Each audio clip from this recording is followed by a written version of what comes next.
Gettleman is proving to be a terrible GM, and this was an idiotic move. How's that? Can I be more clear than that? The Giants, Gettleman, just chose to spend millions of dollars to see whether Baker Mayfield can win a Super Bowl in his second year. That's what this is. Let me get this straight. You sign Odell to make him the highest paid receiver in the league, give him all the guaranteed money. You say you're not going to move him. And then you trade him for a mid-first and a third and Jabril Peppers, who, by the way, is going to replace Landon Collins, who, by the way, you didn't even franchise. And given the contract he just got, he was in very high demand. You could have gotten something good for Collins, but instead you just let him walk. So now you got to replace him with a fine player. But Peppers can ball. Odell Beckham Jr. is a generational talent in his prime, locked up long term. Belichick wanted to trade for him reportedly, right? Wonder why that is. Does Belichick love paying receivers? Let me get this straight. You have a problem at quarterback and offensive line. And so you trade your receiver, who's, by the way, making your ancient quarterback look like an NFL player. Because when you take Odell off the Giants, Eli's not even an NFL caliber player, certainly not a starter. Look at the numbers. Look at the numbers, the wins, the losses, the QBR, everything. With Odell off the field, Eli is a joke. It's a laughingstock, the Giants. So they move Odell. And now think about this. This is where I almost have like a conniption.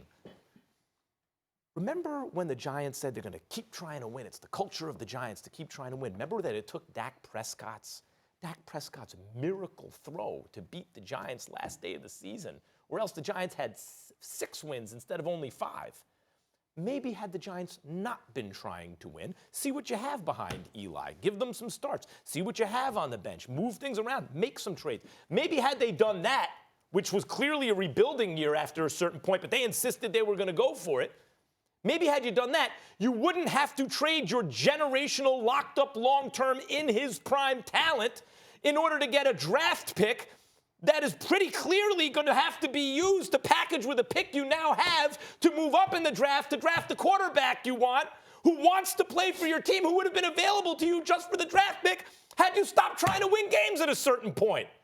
Am I missing something? And if they don't want Haskins, then they have no succession plan at quarterback for Eli Manning, who's going to be a mess this year without Odell. This is a team, even, by the way, when Gettleman, Stephen A., says he's anti-analytics, you know what that means? I'm anti-thinking. You might as well hang a sign over you that says sucker, open for business. I'm anti-thinking with my brain. I'm pro-feeling with my big toe. That's what anti-analytics means today. And a big sucker sign is hung around his neck, and the other GMs look and go, oh, let's go see if we can get Odell for a first and a third. And it worked. The floor is yours. My condolences to you. Here's the deal. Yeah. The New York Giants, you can look at it that way, Max, but based on their present circumstances, I don't blame them for doing what they did one bit. I don't like it because I do think that Odell Beckham Jr. is a transcendent talent, but I don't blame them. And here's why I don't blame them. You got a coach in Pat Shermer who shouldn't be the head coach. You got a GM in Dave Gettleman who shouldn't be the GM. You've got a quarterback in Eli Manning who shouldn't be the quarterback. All of this is obvious. Right now, if they would have let Eli Manning go today, they would save about $17 million in cap space. But you're still going to keep them because you're caught up in the emotional connection between Eli Manning with ownership. You got a GM, the Giants way of old, so let's make sure that we essentially just revitalize that. And Pat Shermer, who got the head coaching job when the only other head coaching job he's had in his career, he finished like 13 or 14 games under 500. These are the New York Giants. You cannot leave Odell Beckham Jr. in that situation, particularly when you've got a guy like Saquon Barkley, who Pat Shermer was on the record saying last year, this is a guy we should follow.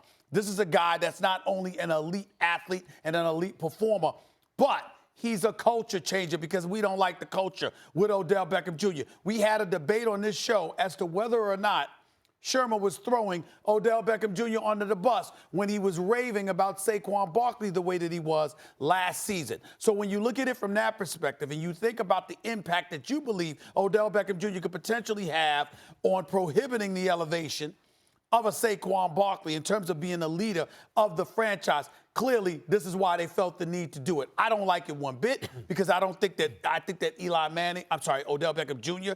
is an elite player, but let's also take this into consideration. You got a first-round pick, 17th overall. You got a third-round pick. I thought they should have got a little bit more, maybe another second-round pick as opposed to a third-round pick. Jabril Peppers, latter half of the season, did look good in Cleveland. We can't deny that. Yeah, let me add one thing. He struggled at free safety his first year. They moved him to strong safety. Like Landon Collins. He had a breakout year. Right. Can I throw out my scenario for you really quick? Because I have a scenario for you to calm down. If the chips fell exactly where we want them to, right? So Jabril Peppers continues on his breakout year and turns out to be an upgrade for Landon Collins. At strong safety, an upgrade from Collins is a really good strong safety. Yes, let's just pretend. Collins got like an $80 million contract. I wonder why that is. Let's just pretend, all right? All right. That's a good point. They get Haskins. Okay, so now we have a quarterback. And they get DK Metcalf. I texted you this guy last night. He is a beast. He's Julio Jones. Have you seen him from Ole Miss? Yes, I know exactly who Metcalf is. I know the 40 he ran. Yeah, yes. Imagine that's our team. How do you feel? Molly, they picked up the pick because they think they're going to have to move up in the first round in order to get Haskins. They only have to do that because they insisted on trying. They beat the Bears. You know, they beat at a certain point by a field goal. So they have 5 wins instead of 4. They put themselves in this position willfully, obstinately, right? They did this intentionally. Look, when you say, Stephen A., when you say that Odell, they want a culture change and everything, where does the culture start? Ownership, front office, coach, That's what I was saying. Ownership, front office, coach, but they're quarterback. there.